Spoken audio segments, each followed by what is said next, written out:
waxaanu halka ku soo dhawaynaynaa qalasadayadii fanaanadayadii abwaanadayadii ilaa maanta iyo maalintii aanu jilicsanayn xabadda isaaq ay laascaanood ka socotay af iyo adibba ku halgamaysay xagna dhaqaalaha ka bixinaysay oo ingiriiska ka soo diraysay xagna heesaha ka soo tuuraysay baanu halka ku soo dhawaynaynaa raxmatey waa gabadh halgamaayada waa gabadh qofkii yaqaana waxa weeye daraawiish weeye waxa weeye qalasad weeye waa jabaahiirad raxma ku soo dhawow baan leenahay mar saddexaad iyo mar labaad iyo mar afraad dalkaagii aad u soo halgantay dalkaagii aad ka maqnayd dalkaagii maalintii aad la xoreeyey aad ka tagtay meeshani waxa weeye bannaankaad ku baxsanaysay huunada adoo tiriefka saaran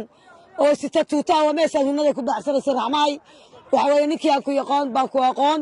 annagu waanu ku naqaanaa waxa weeye wakaa bannaankii wakaa meeshaad qoriga ka heshay buurtaa yar weeye meeshii qoriga ka heshay buurtaa yar bay ahayd iyadoo sidata dirayskii oo tuutihii sidata oo ingiriiska uga timi london bay uga timi inay laascaanood huunada ka saarto waana ka saartay alxamdulilah rabbilcaalamiin maanta oo ay xor tahay oo madaxweyne firdhiya haystana way joogtaa alxamdulilah rabbilcaalamiin baan leenahay mar labaad iyo mar saddexaad iyo mar afraad bay ku soo dhawow baan leenahay raxma